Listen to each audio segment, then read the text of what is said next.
सभी दोस्तों को सादर नमस्कार। मैं हूं BL सैनी और आप देख रहे हैं BL स्टडीज़ यूट्यूब चैनल। दोस्तों, मेंसुरेशन की क्लास 6 में मैं आपको व्रत के बारे में पढ़ा रहा हूं। बहुत ही शानदार, बहुत ही शॉर्ट ट्रिक्स के माध्यम से आपको पढ़ाऊंगा।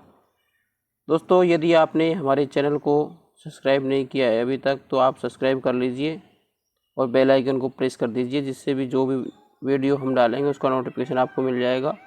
और हमारे वीडियो को लाइक ज़रूर करें, शेयर करें और हमको ये बताएं कि हमारा वीडियो आपको कैसा लगा। तो आइए हम टॉपिक पे आते हैं। आज का टॉपिक हमारा है व्रत। व्रत या सर्किल।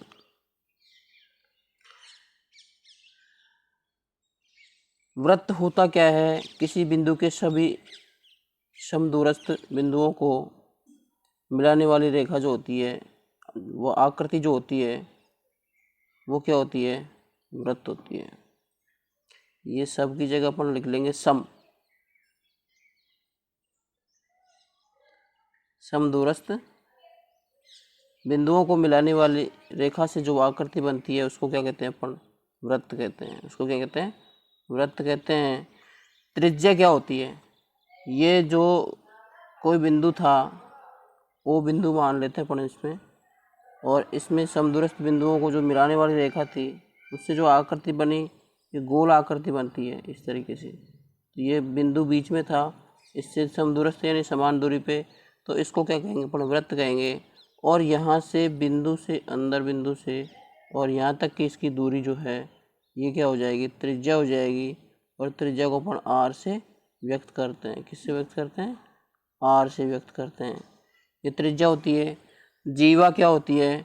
परिधि पर स्थित दो बिंदुओं को मिलाने वाली रेखा। परिधि पर यानी A और B, यहाँ पे मैं मान लेता हूँ ये A बिंदु है, ये B बिंदु है, और इनको मिलाने वाली जो रेखा है, ये जो रेखा है, इसको अपन क्या कह सकते हैं? जीवा कह सकते हैं। क्या कह सकते हैं? जीवा कह सकते हैं।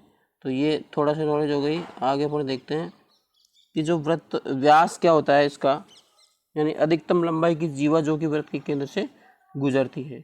ये कोई भी वृत्त अपने पास में है और इसमें अपन ये एक खींचेंगे और इसका जो केंद्र है वो ये है, यानी केंद्र से होकर के, ये जीवा का मतलब होता है परिधि पर दो स्थानों को मिलाने वाली रेखा। यहाँ पे ये जो जीवा है ये केंद्र से गुजर रही है। इसका मतलब ये क्या है? R था और ये भी R था, तो ये R का डबल होता है। जो व्यास जो होता है इसको D से व्यक्त करते हैं और D बराबर होता है 2R। D बराबर होता है 2R।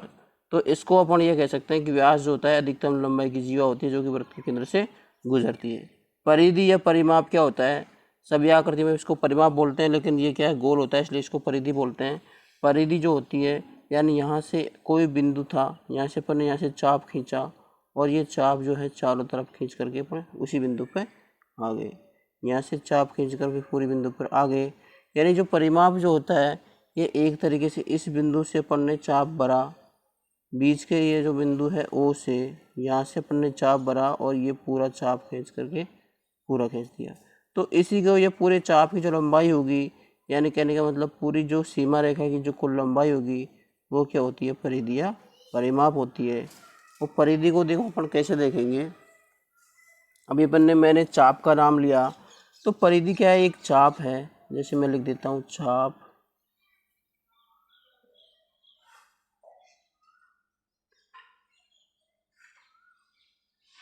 चाप बराबर होता है कोण इनटू त्रिज्या। चाप बराबर होता है कोण गुणा त्रिज्या। और जो चाप है यहाँ से यहाँ तक, ये चाप जो है वो, इसको पूरा अगर चाप ले लें अपन, यानी पूरा चाप ले लें, तो इसको पूरे चाप को क्या कहेंगे? अपन परिधि कह देंगे। पूरा चाप को मान लें तो अपन क्या कह देंगे? परिधि। और इसका जो कोण है, यानी यहाँ से अपन ने चाप लिया था, यहाँ से चाप लेने के बाद में यहाँ से जो पूरा ये जो कोण बनेगा, ये पूरा जो कोण बनेगा, ये कितने का बनेगा? 360 का। और 360 के कोण को अपन 2 पाई लिख सकते हैं। क्या लिख सकते हैं? 2 पाई। पाई का मान 180 होता है, तो 360 का मान 2 पाई हो गया, और ये हो जाएगा R हो जाएगा। यानी कहने का मतलब जो है, परिधि जो है, परिधि का सूत्र आ जाएगा अपने पास में 2 पाई R हो जाएगा। इसी सूत्र से निकाला है अपन ने चाप बराबर कोण इंटू त्रिज्या, ये अपन को पता रखना है। तो परिधि का सूत्र आ जाएगा 2πr। और इसके क्षेत्रफल की बात अपन करें, इसके क्षेत्रफल के ऊपर अपन बात करें तो इसका जो क्षेत्रफल है, ये हो जाएगा πr²। जो वृत्त का जो क्षेत्रफल होता है वो क्या होता है, πr² होता है। और पाई का मान जो होता है, पाई का मान कितना होता है, 22/7 होता है। पाई का मान 22/7 होता है। आगे अपन चलते हैं। अर्धवृत्त क्या होता है, ये कोई अर्धवृत्त होता है इस तरीके से। ये वृत्त को अपन ने आधा कर दिया, वृत्त को काट दिया, यहाँ इसका केंद्र था, ये क्या था, अर्धवृत्त है। और ये क्या है, इसकी आर है, त्रिज्या है, ये आर है। आर और आर ये क्या हो गया, पूरा डी हो गया, यानी व्यास हो गया। अगर अर्धवृत्त के अपन परिधि की बात करें तो इसमें परिधि जो है, एक तो इसमें ये परिधि होती है, यानी कहने का मतलब पूरे परिमाप की बात करें अपन, अर्धवृत्त का जो है परिमाप की अपन बात करें तो ये तो परिधि आ जाएगी। और ये आर और ये आर सीमा रेखा, तो इसमें ये दोनों आर और जुड़ जाएगी, यानी ये तो हो जाएगा 2πr होता है तो इसका क्या हो जाएगा, πr आधा हो जाएगा प्लस 2। इसमें त्रिज्याएँ हैं तो इसमें r + r क्या हो जाएगा, 2r हो जाएगा। अगर अपन r को कॉमन ले सकते हैं तो यहाँ पे पाई बच जाएगा और यहाँ पे प्लस वो एक r बच जाएगा।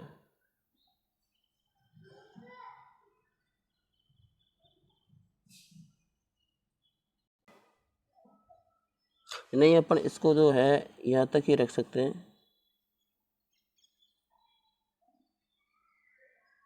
तो ये सूत्र हो जाएगा अर्धवृत्त का परिमाप या अर्धवृत्त की परिधि का।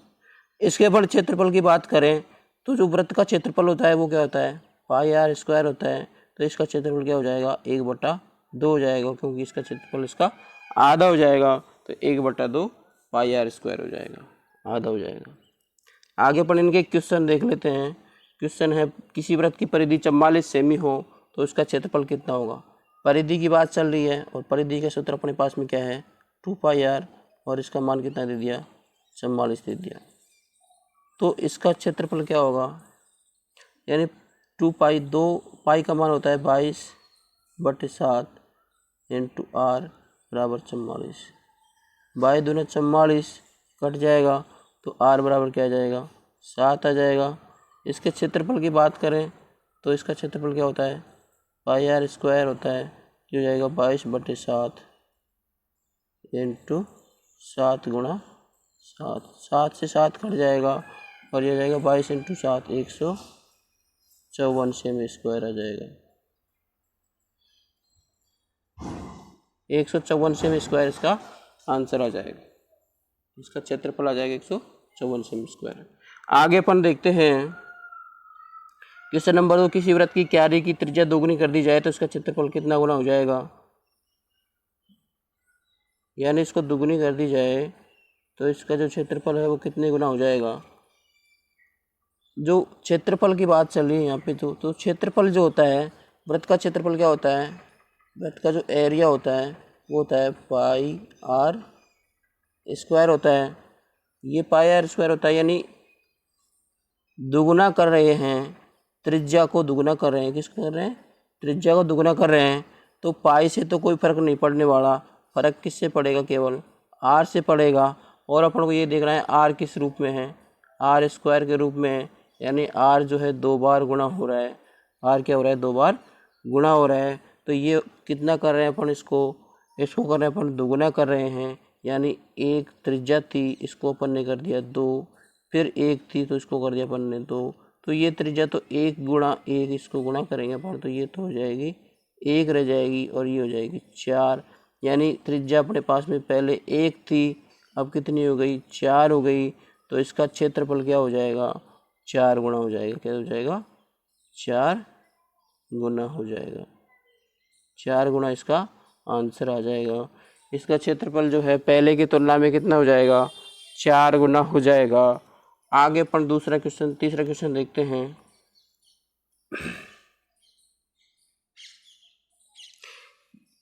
यदि वृत्त की त्रिज्या 1/3 कर दी जाए तो उसका क्षेत्रफल पहले क्षेत्रफल का कौन सा भाग होगा। अभी यही त्रिज्या को अपन कर रहे हैं तो वही है अपना, तो पाई आर स्क्वायर यानी आर के रूप, ये स्क्वायर के रूप में होती है त्रिज्या, तो यानी 3 गुना कर रहे, 1/3 कर रहे हैं। तो मैं 1/3 को 1 और 1/3 लिखने के बजाय, इसको लिखने के बजाय मैं 3 और 1 लिख देता हूँ, क्योंकि 3 का 1/3 कितना होता है, 1 होता है।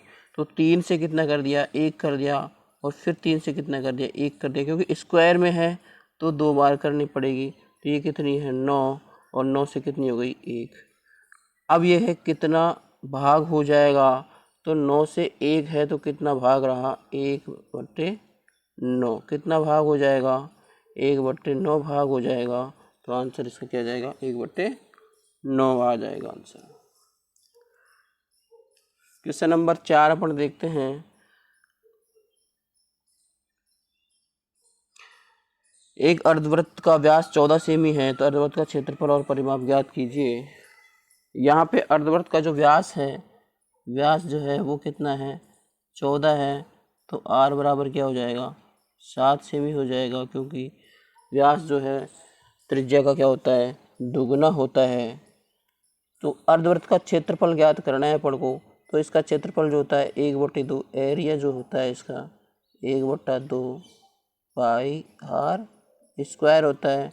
ये हो जाएगा 1/2 इंटू 22/7 इंटू 7 तो ये 7 से 7 कट जाएगा, और 22 ये हो जाएगा, 7 से ये कट जाएगा 11 बार, 11 7 77 सेमी स्क्वायर आ जाएगा इसका आंसर, 77 सेमी स्क्वायर। और अगर इसके परिमाप की बात करें तो इसका जो परिमाप है, इसका जो पेरीमीटर है वो होता है pi R plus 2r, pi R plus 2r। तो ये हो जाएगा 22/7 प्लस आर का मान है यहाँ पे 7 प्लस 2r कितना हो जाएगा, 14।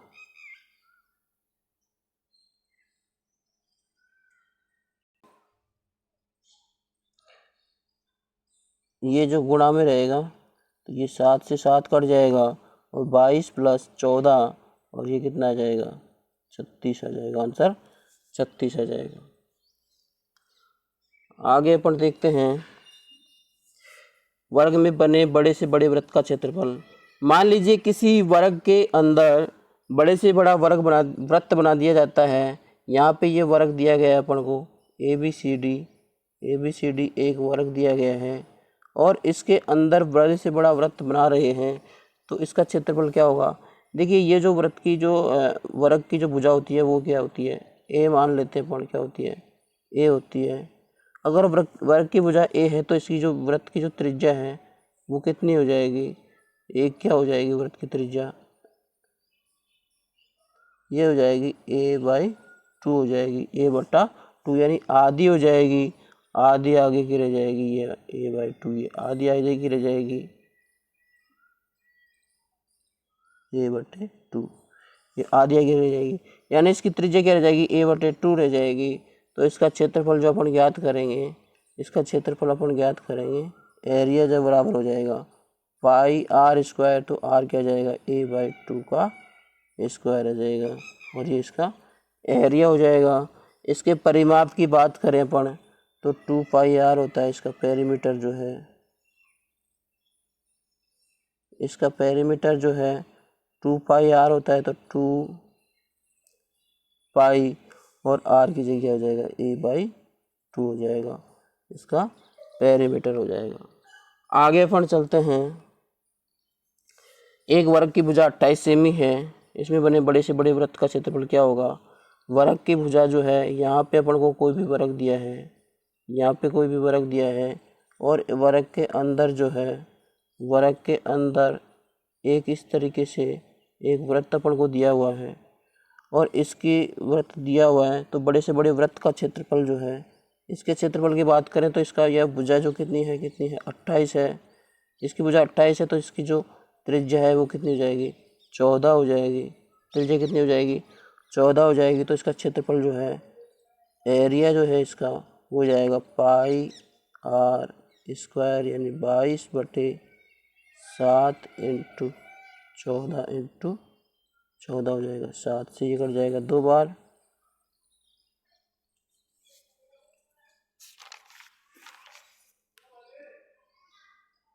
और ये हो जाएगा 14 इंटू 44, 14 गुणा 44 हो जाएगा, 14 इंटू 44 बराबर 616 सेमी स्क्वायर हो जाएगा, 616 सेमी स्क्वायर हो जाएगा। यानी कहने का मतलब जो है, बड़े से बड़े वृत्त की त्रिज्या जो है, इसकी वर्ग की भुजा जो है इसकी आधी हो जाएगी। फिर अपन जो भी क्षेत्रफल या परिमाप निकालना है वो आराम से निकाल सकते हैं। आगे देखते हैं। 56 सेमी त्रिज्या वाले वृत्त के आकार तार को यदि वर्गाकार बनाया जाए तो इसकी भुजा कितनी होगी। 56 सेमी त्रिज्या का कोई वृत्त है, यानी कोई वृत्त हमें अपने पास में जिसकी त्रिज्या कितनी है, 56 सेमी है।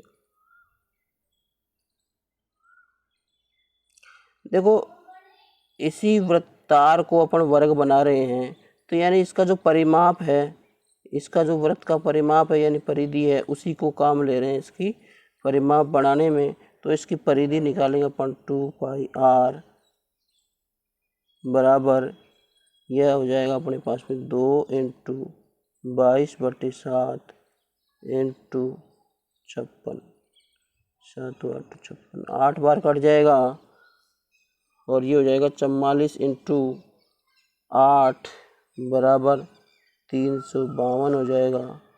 352 सेमी जो है लंबाई का कोई तार है, इसको पहले वृत्त बना रखा था, अब इसको क्या बनाएंगे, वर्ग बना देंगे। तो वर्ग जो है इसका भुजा जो है वो जाएगी, यानी इसका परिमाप क्या होता है, 4a बराबर कितना हो गया, 352 हो गया। तो 4 से इसको काटेंगे तो 4 8 32, 3 बच गए, फिर 4 8 32, यानी 88 बार कट गया।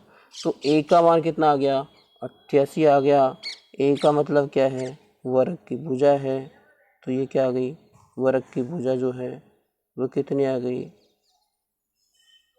88 आ गई। इसका आंसर आ गया। आगे अपन चलते हैं। यदि वर्ग और वृत्त के परिमाप समान हो तो वृत्त का क्षेत्रफल अधिक होता है। यानी वर्ग और वृत्त दोनों के अगर परिमाप समान हो तो क्षेत्रफल किसका ज़्यादा होगा, वृत्त का क्षेत्रफल ज़्यादा होगा। किसका ज़्यादा होगा, वृत्त का ज़्यादा होगा। अब अपन देखते हैं इस वृत्त का कैसे ज़्यादा होगा। देखिए, ये अपने सामने एक वृत्त है और एक क्या है, वर्ग है। यदि अपन ये ले लेते हैं कि वर्ग की भुजा 11 सेमी है, वर्ग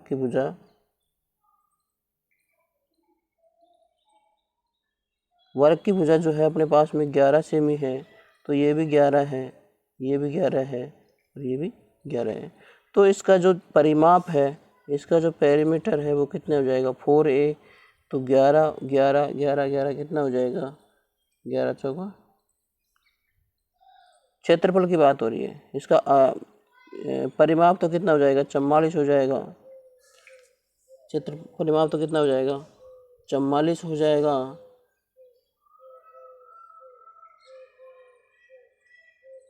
अगर इसका 2πr बराबर कितना है, 44 है, क्योंकि फिर क्षेत्रफल परिमाप समान होना चाहिए। तो इसकी भुजा जो है r कितनी आ जाएगी, ये 22 है, ये तो 7 नीचे रह जाएगा और ये 44 कट जाएगा। तो r बराबर क्या हो जाएगा, 7 हो जाएगा। r का मान क्या आ जाएगा, 7 आ जाएगा। तो क्षेत्रफल की अपन बात करें तो इसका एरिया जो है, वृत्त का एरिया, ये तो हो जाएगा πr स्क्वायर यानी 22/7 इंटू 7 और इसकी एरिया की बात करें तो ये हो जाएगा अपने पास में 11 इंटू 11, यानी दोनों का एरिया मैंने ले लिया 11 इंटू 11, तो 7 से 7 कट जाएगा। इसका एरिया, वृत्त का एरिया आ जाएगा 154, और इसका एरिया जो है, वर्ग का एरिया कितना जाएगा, 121। यानी यहाँ पे जो अधिक की बात हो रही है, तो अधिक किसका रहेगा, 54 रहेगा, 154 है, ये ज़्यादा रहेगा, यानी ये किसका है, वृत्त का है। और वृत्त का एरिया जो है, अगर वर्ग और वृत्त दोनों का परिमाप समान है तो वृत्त का क्षेत्रफल जो है अधिक होता है। इस पे क्वेश्चन देखते हैं अपन। एक वर्गाकार क्षेत्र और एक वृत्ताकार क्षेत्र के परिमाप समान हैं। यदि वर्गाकार क्षेत्र का क्षेत्रफल 121 वर्ग मीटर है तो वृत्त की त्रिज्या क्या होगी। यहाँ पे परिमाप समान हैं। अगर 121 जो है क्षेत्रफल है वर्ग का क्षेत्रफल कितना है, 121, यानी ए स्क्वायर बराबर कितना है, 121 है, तो ए का मान क्या हो जाएगा, अंडर रूट 121 बराबर क्या हो जाएगा, 11 हो जाएगा। हम बोल रहे अगर इसका जो भुजा है वो 11 है तो इसका जो परिमाप है वो क्या हो जाएगा, 11 है, तो इसका परिमाप हो जाएगा 4 × 11 बराबर 44 हो जाएगा। तो परिमाप अगर समान है तो जो वृत्त है उसका परिमाप भी 44 है, यानी 2πr जो है, 2πr बराबर कितना है, 44 है, यानी 2 × 22/7 × 7 बराबर × r बराबर 44 है। तो ये 22 से ये 2 कट जाएगा, 44, तो r बराबर क्या आ जाएगा, 7 सेमी आ जाएगा। r का मान कितना आ गया, 7 सेमी।